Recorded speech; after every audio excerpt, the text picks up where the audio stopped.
Lahat ay makulay dito sa silangan. Ganda mo'y gusto kong makamtan.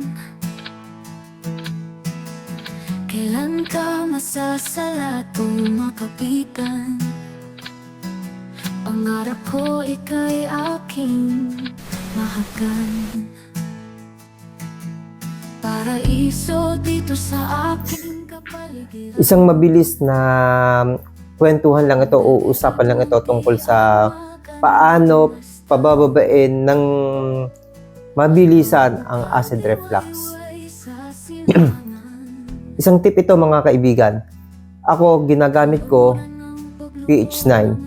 Marami na akong nasubukan na gamot o pamamaraan para pababain ang acid reflux. Pero sa biglaan at hindi komplikado o hindi malalang sitwasyon, ang gamit ng home remedy na napakabisa at napakahusay at napakabilis mag-react ay ang PH9 o ang tubig na alkaline. Sikat na sikat ito ngayon. Sikat na sikat ito ngayon sa mga reels, sa mga group ng mga may sakit na GERD.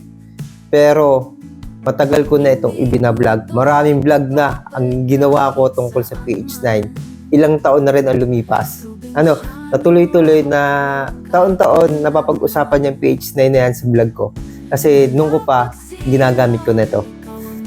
Pangkaraniwan sa mga kapag nagtatrabaho ako, mabigat na trabaho, yung hindi sanay na katawan ko, isasaba ko sa mabigat na trabaho, lalong-lalo na yung katulad ng mga ginagawa ko dito sa bakuran, yung pagbubuhat, basta yung mga hindi tulad ng trabaho ko pang opisina, mabigat na yun para sa akin kasi hindi praktisado ang katawan ko, hindi nakadesign yung katawan ko.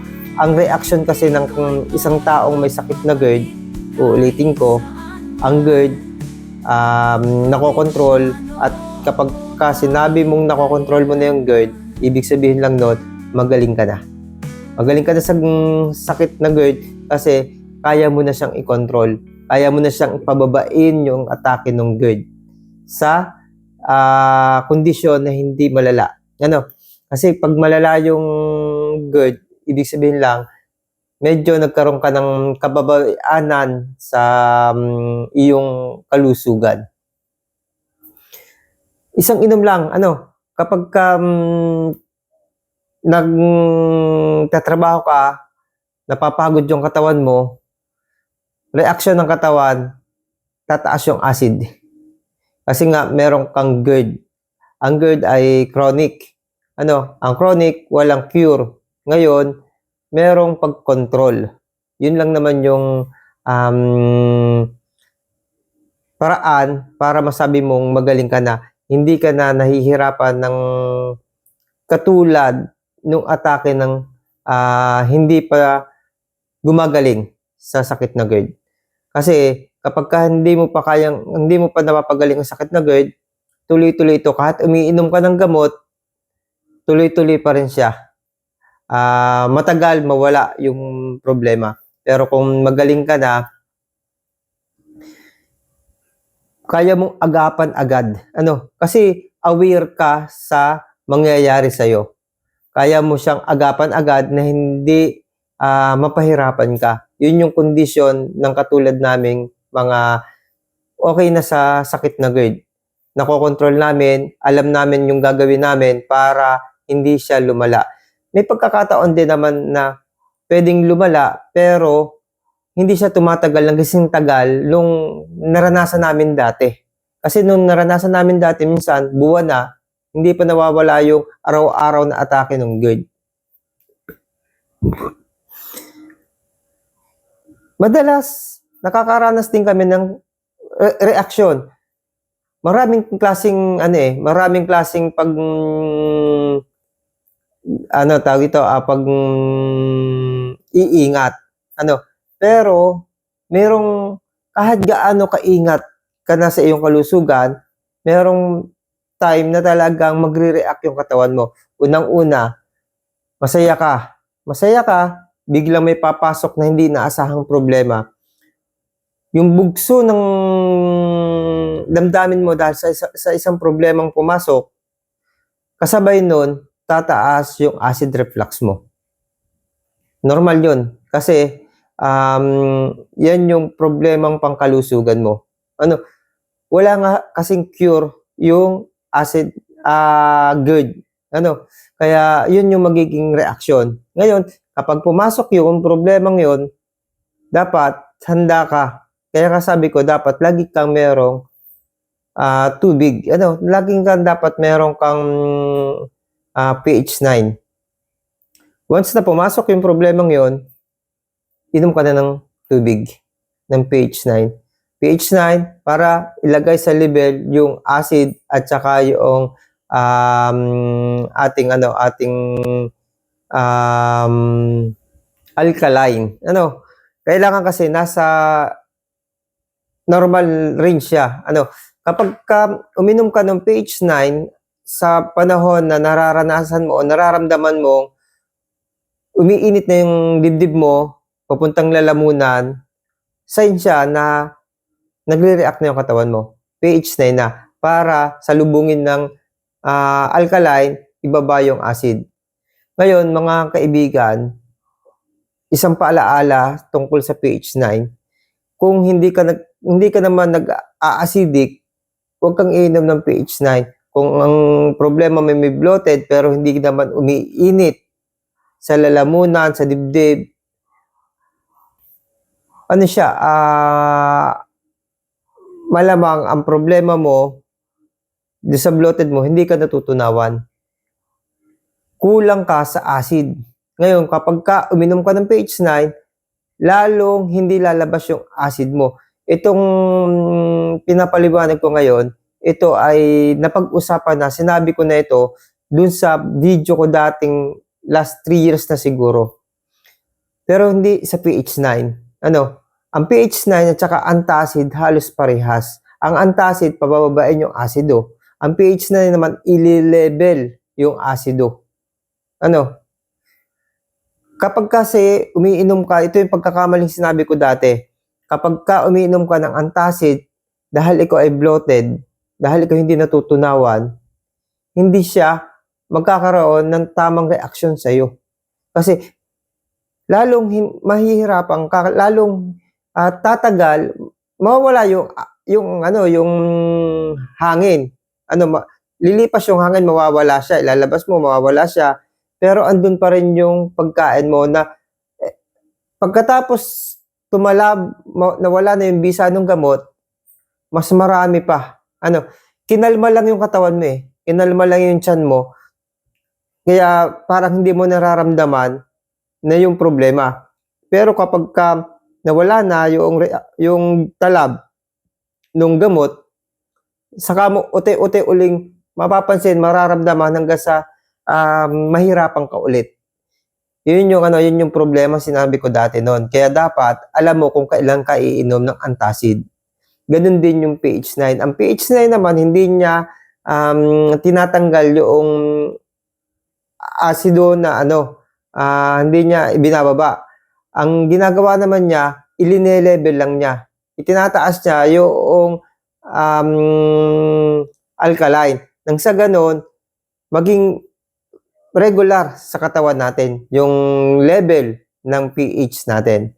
Yun yung ngayon kapag uminom ka ng pH 9 nang hindi ka naman nag-acidity, tataas yung level ng alkaline sa katawan natin, mawawala yung acid natin, hindi naman tayo matutunawan ng pagkain. Papaano kung ang kinain natin ay mabibigat, heavy meal na mabibigat tunawin? Magkakaroon tayo ng problema, mag-bloated tayo, kakabagin tayo, magkakaroon tayo ng malaking problema pa rin sa ating digestive system. At dyan magsisimula na magkaroon ka ng GERD. Kaya dapat alam din natin yung pag-inom ng pH 9. Yung alkaline water. Nauso dati yung iinom ka ng lemon water, dapat may ingat tayong may mga sakit na GERD dyan. Kung hindi ka naman inaatake, mas dapat huwag ka na munang uminom niyan kasi hindi nga normal yung level ng pH natin sa ating katawan. Dapat, kasi pag uminom ka ng lemon water, tendency niyan, i-alkalinize niyan ang ating katawan, bababa yung acid, hindi tayo matutunawan. Yung pipino water, ganun din, alkalinized din siya. Dapat kasi, pagka ganyan na wala namang problema tayo, nakatago yung, o namamahinga yung ating digestive system, walang trouble, huwag kang iinom yan, kasi nga, may problema tayo. Lagi mong tatanda, may problema tayo. Kasi yung ibang may sakit, kung bakit nauso yan, mga inumin yan, ba't nauso yan? Yung ibang may sakit, ang dahilan, may acid yung, mataas, acidic yung katawan, hindi yung digestive system. Acidic yung katawan, kasi kapag acidic ang katawan, maraming sakit ang papasok. Yun yung problema, yun yung dahilan kung bakit umiinom yung iba. Pero tayo mga acidic ang digestive system, pag uminom tayo niyan, normally, yung tubig na iinumin natin, ang unang papasukan niyan, digestive system. Magkakaproblema talaga tayo. Although, dapat din gumawa tayo ng ganun para doon sa ibang parte ng katawan natin, pero sensitive tayo. Yun lagi natin tatandaan. Gagawin lang natin yon kapag nagre-react yung ating acid. Tapos, kailangan mayroong tulong. May tulong. Siyempre, lagi yung tatandaan yan. May tulong. Dapat, yung first aid na gagawin natin, inumin natin yan dahil dun sa acidic natin, pero, wag mo nang papakaramdaman mo ang katawan mo, wag ka na rin iinom basta-basta ng, kung bumababa na, kung umaayos ng pakaramdam mo, wag ka nang iinom ng antacid. Kasi, masyadong ibababa niyan yung acid. Ang gawin mo na lang, palakasin mo yung resistensya mo kasi kaya tayo tinamaan. Kasi may something na medyo napabayaan na natin. Siyempre, nag-iingat na tayo, di ba? Nag-iingat na tayo sa ating resistensya. Ngayon, hindi naman enough na araw-araw nagagawa talaga natin yon. Nagkakaroon tayo ng pagkakamali. Sa isang araw, minsan alam natin na may mali sa nagagawa natin pero hindi natin makontrol yung sarili natin sa paggawa ng mali kasi nga dala ng pagkakataon. Halimbawa, meron kang gagawin na trabaho na alam mong sobrang makaka-stress sa'yo pero hindi mo makahindi sa sarili mo na gawin yon kasi kailangan. Alam mo na may mali kaya wala tayong magagawa doon kundi palakasin uli. I-review ulit natin yung ating katawan. I-review ulit natin yung ating kalusugan para mapalakas ulit natin ang ating kalusugan. Yun lang. Ganun lang. Walang perfectong buhay. Anytime, pwede tayong atakihin ng GERD. Anytime, pwedeng mag-react yung ating katawan. Hindi porke sinasabing magaling na tayo, lifetime na yon. Laging nasa atin yung pagkakataon na bumalik yung acid o maitago natin o maipahinga natin yung ating katawan sa problemang acid. Yun lang mga kaibigan. Sana kahit papaano ay nakapagbigay ako ng tip sa inyo. Number 1 talaga, pinakamagaling, pinakamaayos na mabilis mag-react ay ang alkaline water. Nagre-react agad siya. Yan ay subok na subok ko na. Basta agapan lang natin. Huwag nating nararamdaman na natin yung acid reflux. Pero patuloy pa tayo sa ginagawa natin. Hindi din natin bigyan ng pahinga. Nag-aagaw, hininga na nga tayo. Sa pagod. Pero hindi natin pinapansin. tuloy pa tayo sa ginagawa natin, hindi tayo nag-intervention, hindi tayo umiinom ng alkaline water, ang susunod na syempre, gamot na ang kailangan inumin natin. Hindi na ito kaya ng alkaline water. Hindi na kaya ng alkaline water kapag sobra na yung stress ng katawan natin. Ang kailangan dyan, gamot na. Pero kung bago pa lang yung na nararamdaman natin na nai-stress tayo, inom na agad natin ng alkaline water. Tapos, medyo pahinga. Huwag natin sosobrahan yung pagod dahil sigurado kahit pa uminom ka ng alkaline water, first aid lang yan, hindi yan gamot. First aid lang yan, hindi yan gamot. Kapag ka sinobrahan mo, kahit umiinom ka niyan, sinobrahan mo yung stress ng katawan mo, hindi na rin po makukuha. Hindi na rin po niyan mapapababa yung asido. Gamot na po yung kailangan. At syempre, pag naggamot tayo, medyo matagal-tagal na inuman. Kasi mahirap talagang tanggalin ang acid reflux. Okay?